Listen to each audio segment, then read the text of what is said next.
اللہ کے راستے پر چلتے ہیں تو امتحان ضرور ہوتا ہے۔ امتحان کس لیے ہوتا ہے؟ مشکل کیوں آتی ہے؟ کیا انسان کو پریشان کرنے کے لیے، ستانے کے لیے، کیا جاننے کے لیے؟ اچھے اور برے کی پہچان کے لیے۔ دنیا کا کوئی بھی ٹیسٹ، کوئی بھی امتحان اسی مقصد کے لیے ہوتا ہے کہ لوگوں کو جانچا جا سکے کہ ان کا معیار کیا ہے، ان کے اندر کتنی سچائی ہے۔ اور کفار جو ہے اس کا معنی بدل جائے گا، یعنی بعض لوگوں کو حق قبول کرنا اس لیے مشکل لگتا ہے کہ دنیا کی محبت ان کے دلوں میں ہوتی، تو وہ بھی پھر کھل کے سامنے آ جاتی ہے، دین سے محبت کے سارے دعوے پتہ چل جاتے ہیں کہ کتنے سچے ہیں۔ اور کیونکہ اللہ تو جانتا ہی ہے، لیکن لوگوں کو بھی پتہ چل جائے، دوسرے لوگ بھی گواہ بن جائے کہ کون کیا کرتا ہے، تو لوگوں کی گواہی امپورٹنٹ ہے۔ لوگوں کی گواہی کیا اہم چیز ہے؟ کوئی معنی رکھتی ہے کسی کے بارے میں؟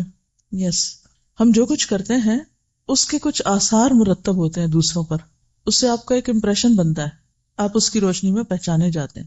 مثلا آپ بیٹھے ہوئے ہیں، کوئی آپ کو بتاتا ہے کہ فلاں آیا ہے، آپ کہتے ہیں الحمدللہ فلاں آیا ہے، دیکھ کر آپ خوش ہو جاتے ہیں۔ اچھا، اسی مجلس میں بیٹھے ہوئے ہیں، کوئی آ کے آپ کو کہتا ہے فلاں آیا ہے، کوئی اور آیا، کہتے یا اللہ وہ پھر آ گیا۔ فرق کس چیز کا ہے؟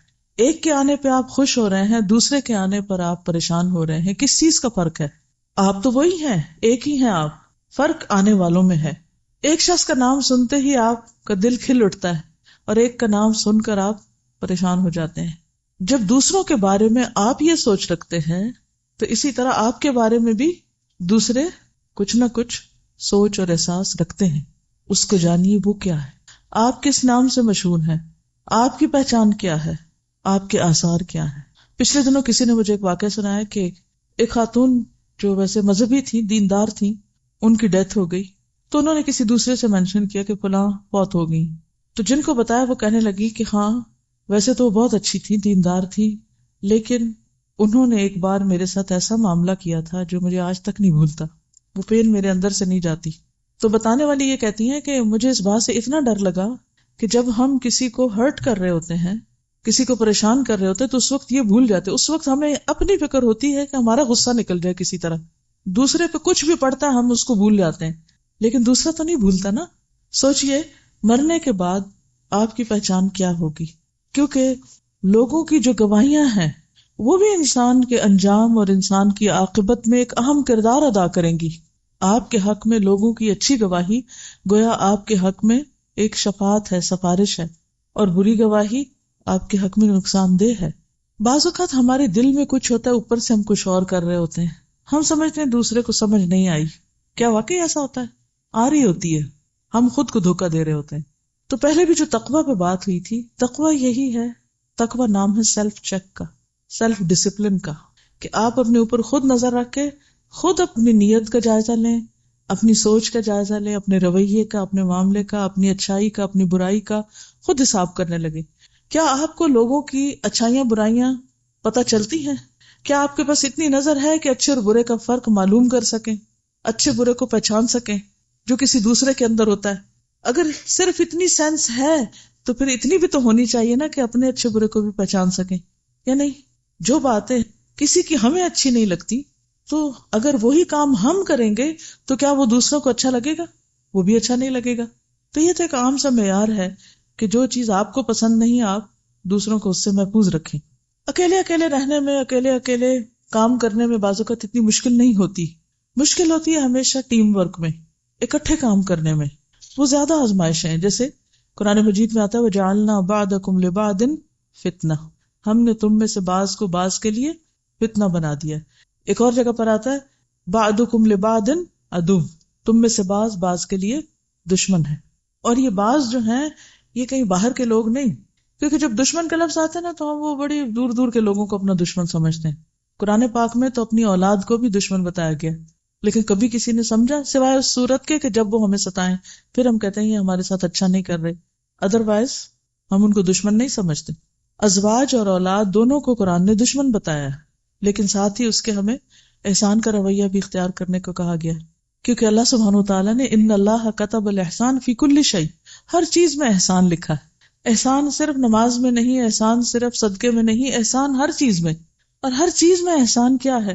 حتیٰ کہ جب تم جانور ذبح کرنے لگو تو اس پر بھی احسان کرو، چھری اس کے سامنے نہ رکھو، چھپا کے رکھو۔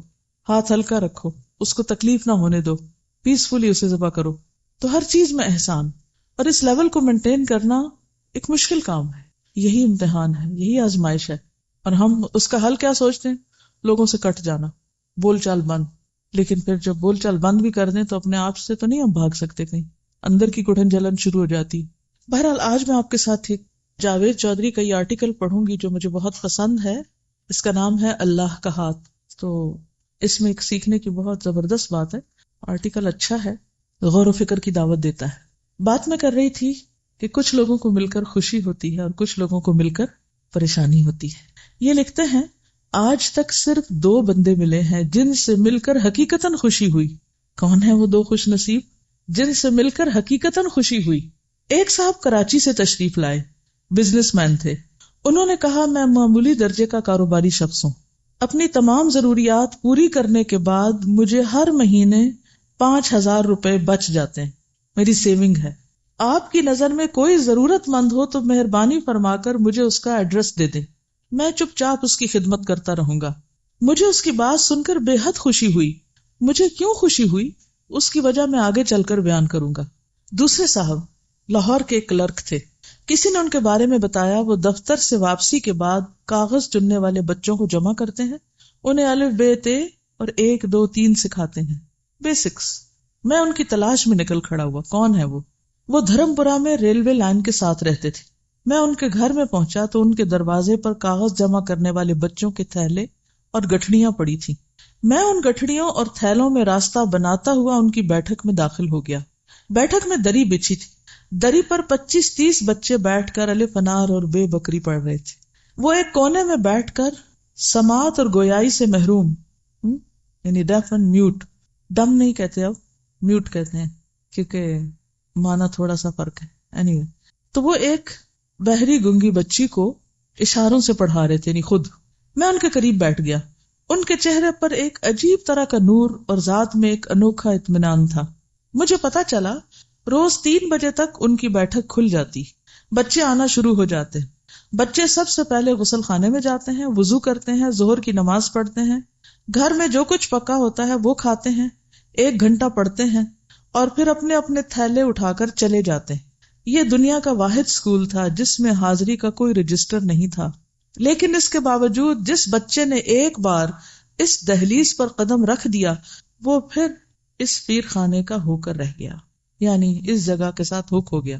میں 1 گھنٹہ وہاں بیٹھا رہا. معلوم ہوا اب تک اسکول کی سینکڑوں برانچیں کھل چکی ہیں.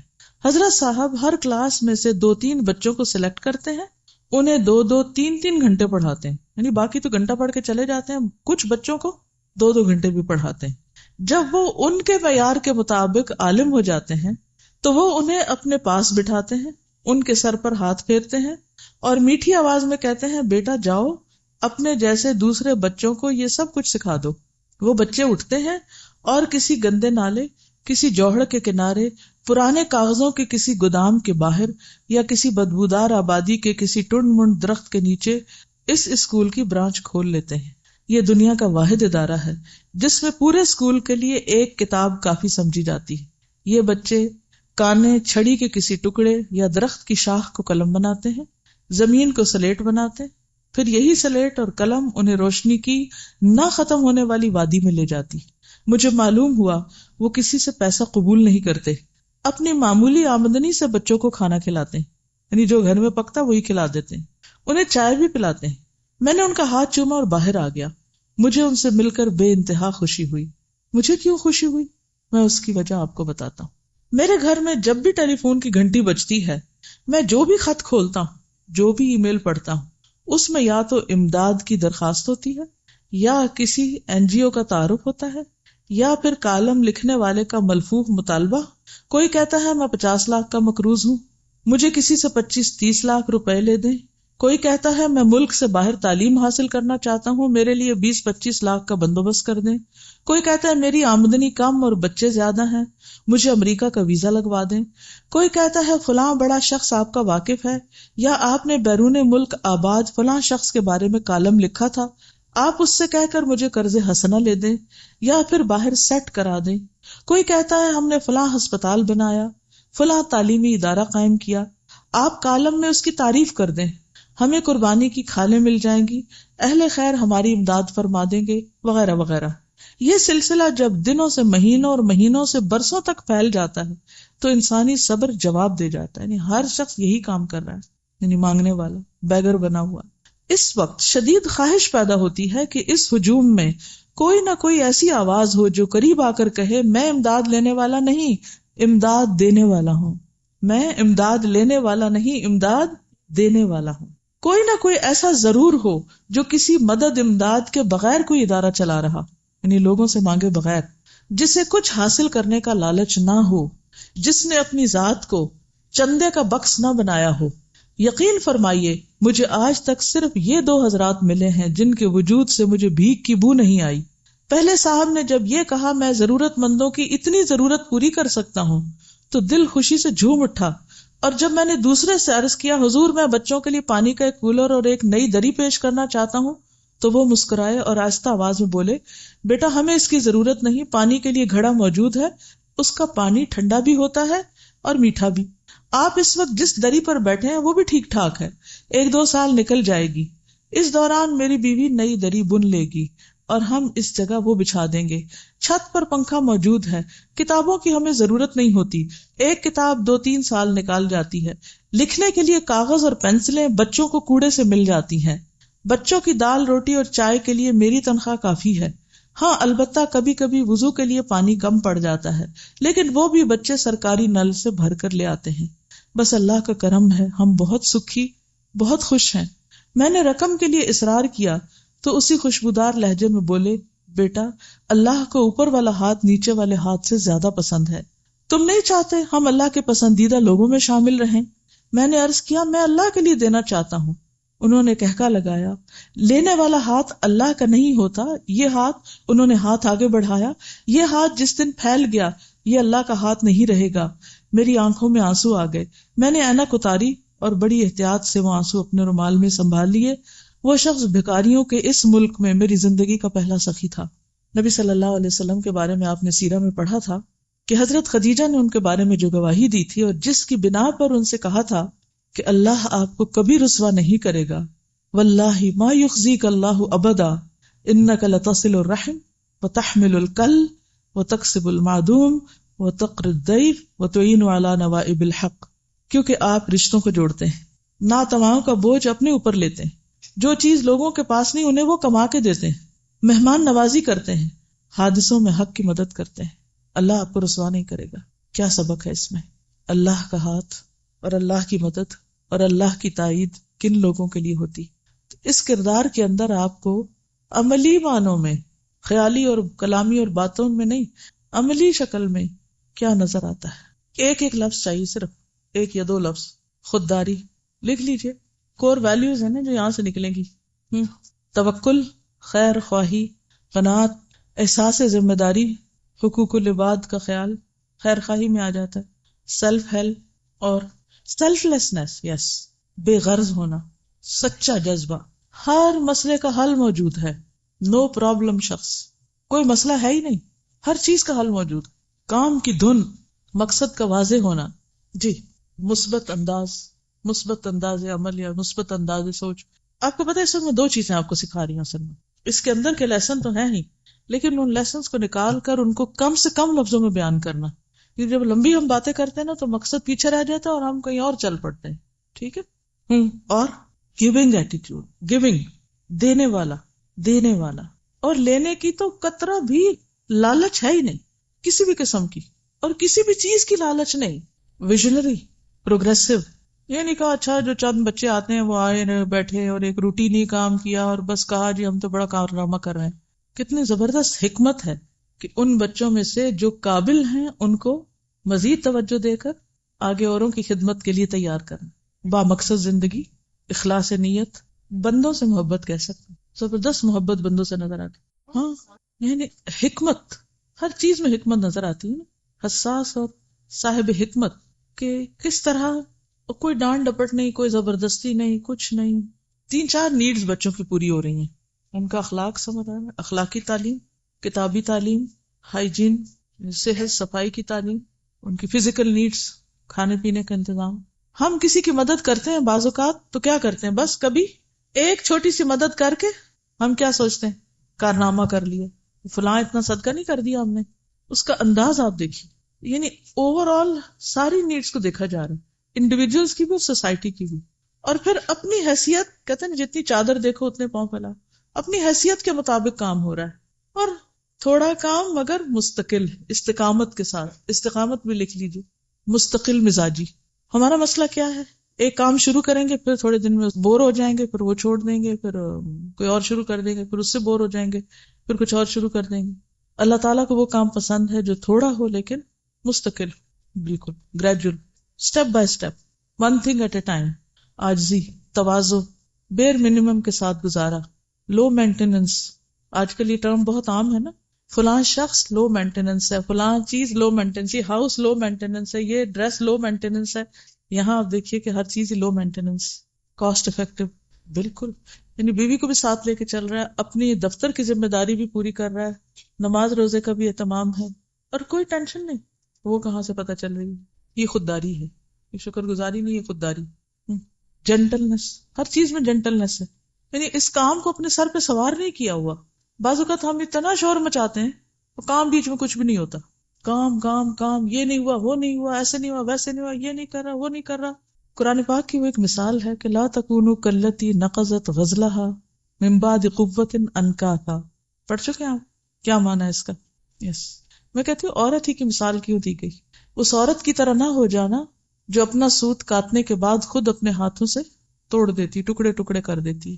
ہمیں سے بہت سے لوگ اسی طرح کے عمل کرتے ہیں، اتنی محنت کرتے ہیں، تھکتے ہیں کام کر کے اینڈ آف دا ڈے اتنی کمپلینٹس کرتے ہیں، سب کچھ برباد کر کے، صاف کر کے، پلو جھاڑ کے اٹھتے ہیں. اگر ہم تھوڑے کام ڈاؤن ہو جائیں نا، اللہ پہ بھروسہ کریں. اس دن جو میں نے بات کی تھی نا کہ اللہ سے مناجات کریں، جہاں رکاوٹ آئے، جہاں مشکل آئے، جہاں سمجھ نہ آئے، جہاں کوئی چیز ہوتی نظر نہ آئے، تو سب سے پہلے اپنے گناہوں کی معافی مانگے. یا اللہ، کوئی میری غلطی ہے جو رکاوٹ بنی ہوئی ہے یہاں پر، میں قصوروار ہوں، لا الہ الا انت سبحانک انی کنت من الظالمین. اور پھر اس کے بعد اللہ سے دعائیں کریں کہ اللہ تیری رحمت سے ہی پار ہو سکتے، تیری دی ہوئی توفیق سے ہی آگے بڑھ سکتے ہیں. تو اس سے کیا ہوگا، سارا غرور تکبر نکل جائے گا جو کسی نہ کسی طرح شیطان ہمارے اندر ڈال دیتا ہے نا. اتنا کر لیا تم نے، ماشاء اللہ، تمہارے آنے سے تو پتہ نہیں اس کام کو 4 چاند لگ گئے، اور اتنی ترقی ہو گئی، اور اتنا کچھ کما لیا. ہم خود کو کریڈٹ دینے کے شوقین ہوتے ہیں نا، خود کو کریڈٹ دینے لگتے ہیں کہیں بھی جب ہمیں کوئی اچیومنٹ ہوتی، اور اللہ کا فضل بھول جاتے ہیں کہ اس نے چنا ہمیں اس کام کے لیے، اس نے ہمیں سمجھ دی، اس نے راستہ دکھایا، اس نے ہم سے کروایا. اسی لیے اکثر ایسے ہوتا ہے کہ جب ہم کسی چیز کو مینشن کرنے لگتے ہیں نا، وہیں رکاوٹ آ جاتی ہے، ادھر ہی رک جاتا ہے کام. اللہ تعالیٰ کہتے ہیں اچھا کر کے دکھاؤ، پھر اب تم سمجھتے تم نے کیا، کرو اور دیکھو کتنا ہوتا ہے. اور ان کا سوال یہ ہے کہ انہوں نے انہی بچوں کو کیوں چوز کیا؟ آپ میں سے کسی کے ذہن میں کوئی جواب آ رہا ہے اس کا؟ شابش. یعنی سب سے محروم طبقہ نا، جن کو کوئی پوچھتا ہی نہیں. اصل وجہ تو وہ خود ہی جانتے ہوں گے، لیکن بظاہر ایسے نظر آتا ہے کہ انہوں نے ان بچوں کو لیا جو واقعی مدد کے مستحق تھے. ہاں، یا ارد گرد میں ہوں گے، یا کہیں سے آتے ہوں گے، یا ہر جگہ پائے جاتے ہیں، تو ہر آبادی میں ہوتے ہیں. نہ ان کی ایکسپیکٹیشن، نہ ان کی ایکسپیکٹیشن، نہ ان کی ان سے کوئی، اور نہ ان کی ان سے.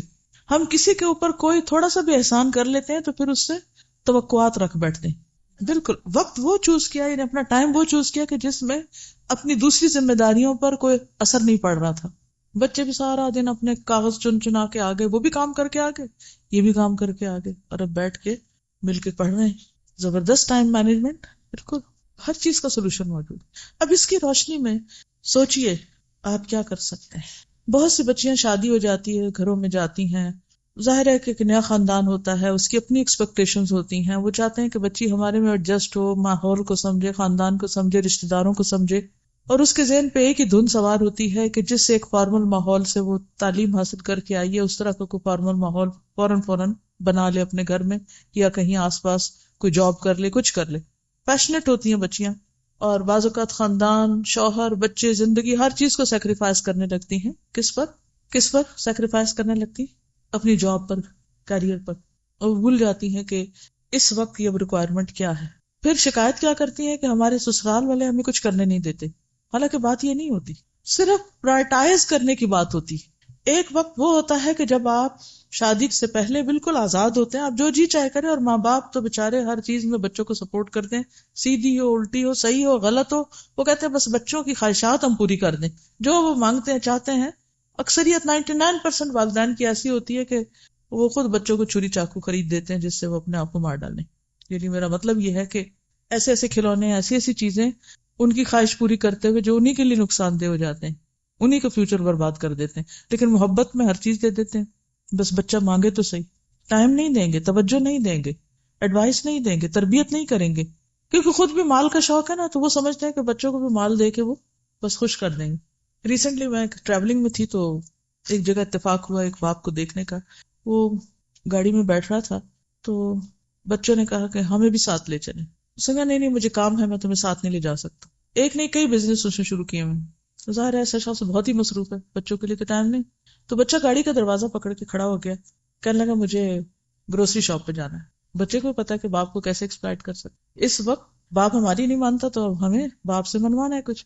اس نے جیب میں ہاتھ ڈالا اور پتہ نہیں کتنے پیسے نکال کے دیے، اچھا یہ لو اور جاؤ۔ اب باپ یا ماں کی سپرویژن کے بغیر بچہ جائے گا کسی بھی شاپ میں، کیا خریدے گا؟ پیسے اس کے پاس ہیں، باپ نے کیا سمجھا پیسے دے کے میری ذمہ داری پوری ہو گئی، اور بچے نے کیا کہا کہ ہاں ہمیں باپ نہیں ملا تو پیسے مل گئے، خواہشات کی کچھ تکمیل بازار جا کے ہو گئی۔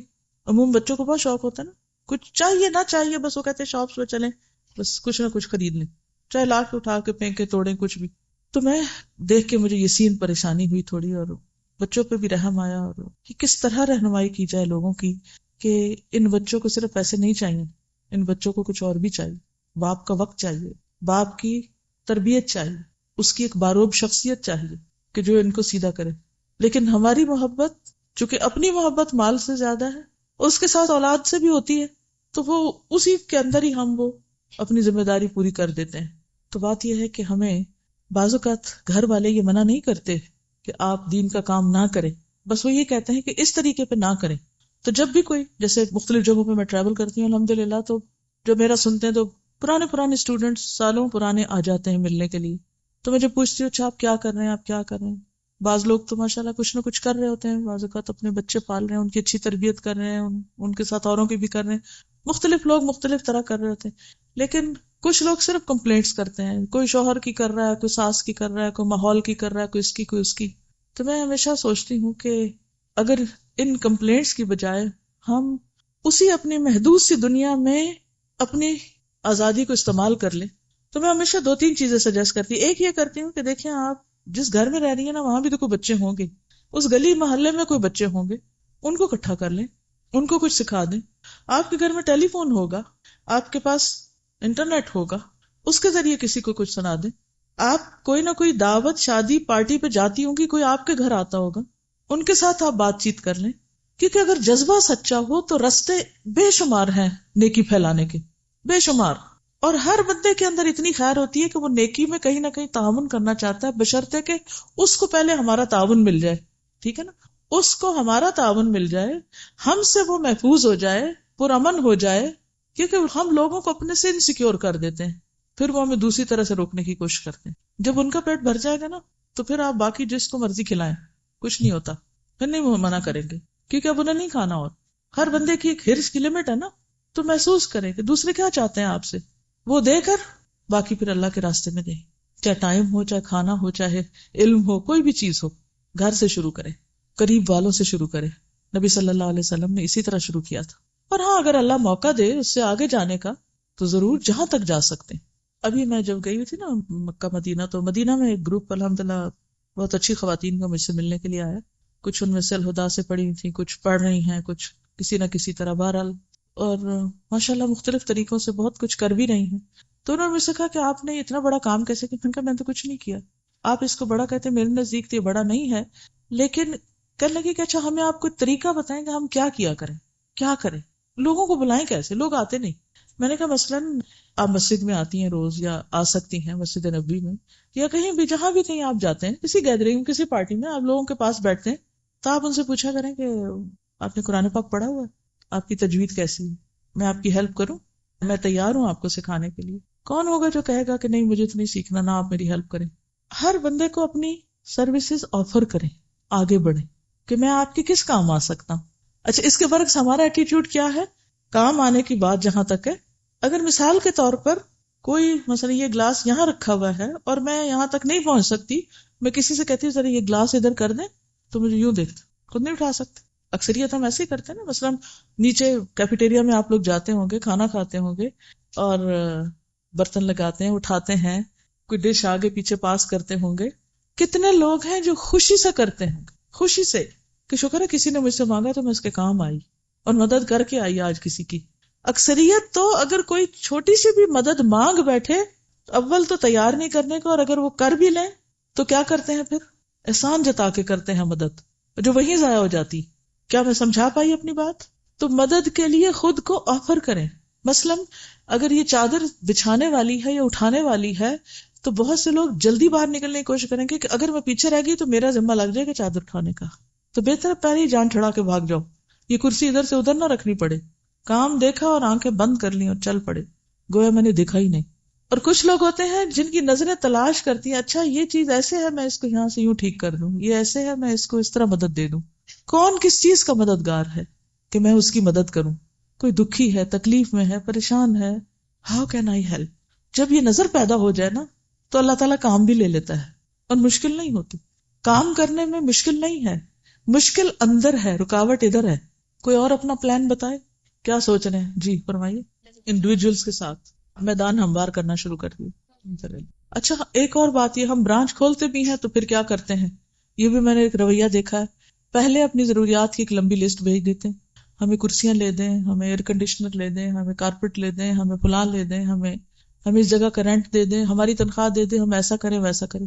اب آپ خود سوچیں کہ اگر 1000 لڑکیاں اگر سال کی نکلتی ہیں اور 1000 لڑکیاں یہ مطالبہ شروع کر دیں، چلو اس میں سے 500 بھی کریں. آپ کو یہاں کی پالیسی تو پتہ ہے، یہاں فنڈز مانگے نہیں جاتے لوگوں سے. جو اپنی خوشی سے خود آ کے کچھ کرنا چاہتا ہے تو انکار بھی نہیں کیا جاتا، کیونکہ اگر انکار کر دیا جائے گا تو لوگوں کو نیکی کا موقع نہیں ملے گا. کچھ خود آ کے کام کرنا چاہتے ہیں، کچھ مال سے کرنا چاہتے ہیں، کچھ کسی طرح، ٹھیک ہے ان کی خوشی. لیکن جب انسان مانگنا شروع کر دیتا ہے تو فقر کا دروازہ کھل جاتا ہے. تو بیئر منیمم سے جب آپ شروع کرتے ہیں کہ کچھ نہیں، مثلا جب الہدیٰ اسٹیبلش ہوا تو بالکل فرسٹ ٹائم جب ہم نے شروع کیا تھا تو ہمارے پاس کارپیٹ خریدنے کے لیے پیسے نہیں تھے، ہمارے پاس کرسیاں خریدنے کے لیے پیسے نہیں تھے. تو پھر کیا ہوا؟ کوئی کچھ لے آیا، کوئی کچھ لے آیا، کوئی کچھ لے آیا. اور آپ کو پتا کہ ہم سپارے یہ کتابیں بیچتے نہیں تھے. ایک خاتون سپارے لے آئی اور میں نے ایک ڈبہ رکھ دیا، میں نے کہا کہ اس کی قیمت شاید 5 روپے ہے. اس وقت 5 روپے ہوتی تھی ایک پارے کی قیمت، مجھے یہی یاد پڑتا ہے 94 میں. تو میں نے کہا کہ یہ ہم آپ پر اعتماد کر کے آپ کو پارے دے رہے ہیں اور یہ 5 روپے آپ اس ڈبے میں ڈال دیں. جب ڈبہ ہم نے کھولا تو وہ اس سے زیادہ پیسے تھے جتنے کے سپارے آئے تھے. اس سے ہم نے اگلے پارے خرید لیے. پھر یہی کیا. اب کیا ہوتا ہے، لوگ اپنی فیس بھی جو ان پہ قرض ہوتی ہے وہ بھی ٹائم پہ نہیں دیتے. کہاں ایک وقت یہ تھا کہ صرف کہا جا رہا ہے کہ یہ آپ لے لیں اور یہ آپ کی ذمہ داری ہے پوری کر لیں تاکہ کام چلتا رہے. تو جن لوگوں کے اخلاق یہ ہوتے ہیں کہ وہ حق ادا کرنے میں تو بہت ہی آگے ہوتے ہیں، فرض پورا کرنے میں تو چوکتے ہی نہیں، بھولتے ہی نہیں، ہاں نفل کے بھی شوقین ہوتے ہیں کہ حق سے زیادہ دینے والے ہوتے ہیں. جو اپنے حق سے زیادہ دیتے ہیں، اپنے حق سے زیادہ جو دیتے ہیں، تو آپ کا کیا خیال ہے کہ اللہ ان کے اس عمل میں کئی گنا زیادہ بڑھا چڑھا کے نہیں دیتا؟ یوں یہ کام پھیلتا ہے، یوں اس کام میں برکت ہوئی ہے. میں سمجھتی ہوں ان لوگوں کی وجہ سے یہ ساری برکت ہوئی ہے کہ جو انتہائی سنسیئر اور مخلص ہو کر اس ادارے میں آئے ہیں، وہ لینے کی کوئی نیت اور لالچ نہیں رکھتے. ہاں جہاں موقع ملے دینے کی کوشش ضرور کرتے ہیں، کہیں بھی کسی بھی طرح. تو یہ جو برکت کا ایلیمنٹ ہے نا کسی بھی کام میں، یہ جو یہاں بھی اس شخص کے بھی کام میں برکت نظر آتی ہے، وہ اسی وجہ سے ہے کہ اس کا اپنا ایک سیلف لیسنس، اسے کوئی نام نہیں چاہیے، نو نیم نو فیم، کچھ نہیں. اس کو جو ایک سکون اور اطمینان اور خوشی نصیب ہو رہی ہے وہ اس کا ریوارڈ ہے، انسٹنٹ ریوارڈ. ہم سکون کی تلاش میں ہوتے ہیں، ہم سکون آور دوائیاں خریدتے ہیں، ہم سکون چاہتے ہیں، لیکن سکون ہمیشہ دینے سے ملتا ہے، خدمت سے ملتا ہے، بے غرضی اور اخلاص سے ملتا ہے. اس لیے چھوٹی سی نیکی کو بھی حقیر نہ سمجھیں، چھوٹے سے کام کو بھی معمولی نہ سمجھیں، اور چھوٹی سی چیز بھی کل قیامت کے دن ہو سکتا ہے کہ وہی کام آ جائے. تو اس پر بھی جتنا ہم اللہ کا شکر ادا کریں اتنا ہی کم ہے کہ اس نے ہمارے لیے نیکی کے مواقع رکھے ہیں، جگہ رکھی ہیں. وہ ایک کھجور جو آپ کھانے والے تھے وہ آپ نے کسی کو کھلا دی، یہ سوچ کر کہ نبی صلی اللہ علیہ وسلم نے فرمایا کہ آگ سے بچو خواہ کھجور کا آدھا ٹکڑا ہی کیوں نہ ہو. تو جب انسان اپنی ذات پہ دوسروں کو ترجیح دیتا ہے تو یہ سب کچھ آتا ہے. تو اس لیے اللہ کے فضل اور رحمت پر نظر رکھیں. جتنی بڑی کسی کی قربانی ہوتی ہے اتنا بڑا اس کا اجر ہوتا ہے، اور یہ سب اخلاص کے ساتھ آتا ہے. لالچ کے ساتھ کچھ بھی نہیں ملتا، پہلا بھی جاتا ہے. تو لالچ اپنے اندر سے نکال دیں، توکل پوری کا پورا اللہ کی ذات پر کریں. پھر آپ دیکھیں وہ اپنے خزانوں سے آپ کو کتنا دیتا ہے کہ آپ سوچ بھی نہیں سکتے. اللہ تعالیٰ ہمیں عمل کی توفیق عطا فرمائے. بعض اوقات علم ہمارے پاس بہت ہو جاتا ہے، عمل میں پیچھے ہیں. جو میری تڑپ ہے وہ یہ ہے کہ ہم عمل میں آگے ہو جائیں. ٹھیک، اوکے. سبحانک اللہم و بحمدک، نشہد ان لا الہ الا انت، نستغفرک و نتوب الیک. السلام علیکم و رحمۃ اللہ وبرکاتہ.